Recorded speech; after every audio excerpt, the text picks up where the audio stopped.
মহান সমাজে গিয়া জননেত্রী শেখ হাসিনার সামনে দাঁড়াইয়া প্রথম যে বক্তব্যটা রাখছিলাম, এই বক্তব্যতেই বলছিলাম যে মাননীয় প্রধানমন্ত্রী, আপনি যদি চা বাগানের শ্রমিকরা আপনারা মা মনে করে, আর আপনি মা হইয়া যদি আপনার বাচ্চাদেরকে রক্ষা না করেন, আর কেউ বাংলাদেশে করবে না। এরপরেই চার দাম কিছু বাড়া পড়েছে, আর মালিক যদি ভালো থাকে আপনারা শ্রমিকরাও ভালো থাকবেন।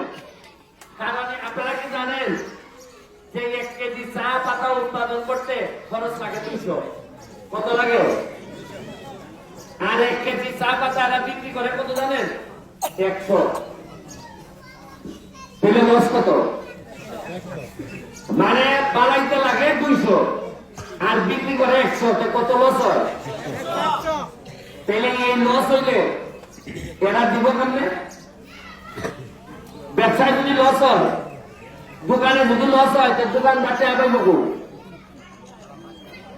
আমার মতো হইল এতদিন ধরে লস হইতেছে, এই চা বাগানের এমপি মন্ত্রীরা কইছিল, এরা একবার বলতে পারলো না শেখ হাসিনা কেউ কিছু পায় না। যাই হোক, আমি কথা বাড়াইতাম না। বাচ্চা কাচ্চার পড়াশোনাটা বন্ধ করা যাবে না।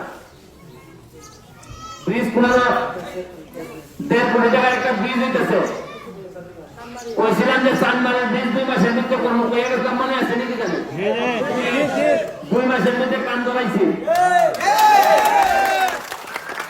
শুধু চা বাগান গুলাতে আমি পর্যটনের ব্যবস্থা করতেছি, বিদেশ থেকে মানুষ আইবা, এই টাকা ঘোরাঘুরি করবো, এখান থেকে তোমরা টাকা ইনকাম করবা। এখন আর বাগানের মালিকের উপর পুরা বিশ্বাস করা যাবে না। এরা এখন কি করে বোঝা বড় মুশকিল। তবে আপনারা যথার্থ যতদিন আপনারা ছেলে মনে করে আমার এমপি বানায় রাখছেন, মনে রাখেন আমি আপনাদের প্রকৃত একটা বাচ্চার মতো, আপনাদের পেটের বাচ্চা যেভাবে আপনাদের পাশে দুঃসময়ে থাকার কথা, আমি ব্যারিস্টার সুমন এমপি যতদিন আসি বা এরপরে নাও যদি থাকি, তাও চা বাগানে আমার মায়ের অধিকার নিয়ে আমি আপনাদের সাথে থাকবো। আপনারা আমার জন্য আশীর্বাদ রাখবেন, আপনাদের জন্য আশীর্বাদ করলো।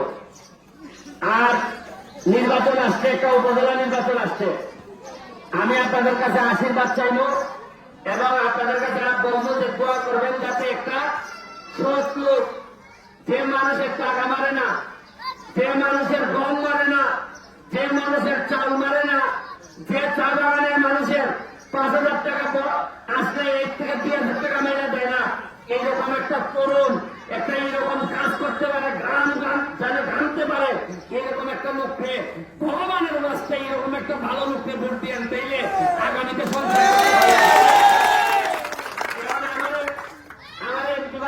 আমি সব করেন। আর যদি আবার পরবর্তীতে চেয়ারম্যান, উপজেলা চেয়ারম্যান বানানো সব, তাহলে টাকা আপনাদের কাছে আইব, আমি জায়গার থেকে বরাদ্দ আনবো আর এখানে খাইয়া শেষ করে নেব।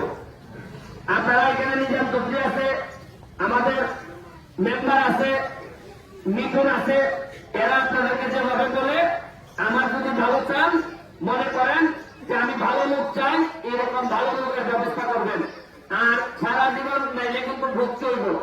ভালো সময় আজকে যেটা আমাদের ভোটটা নির্বাচিত করছেন, এই জন্য দুঃসময় আইসে এখানে বসে গেছি। আমার বিশ্বাস হয় না সোনারঘাট মাধবপুরের ইতিহাসে কোনোদিন কোন এমপি আইসে এইভাবে বসে আপনাদের সাথে কথা বলবে।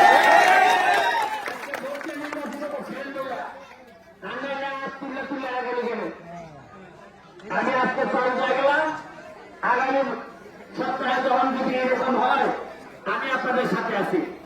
আমার জন্য আশীর্বাদ রাখবেন, আপনাদের জন্য আশীর্বাদ থাকলো।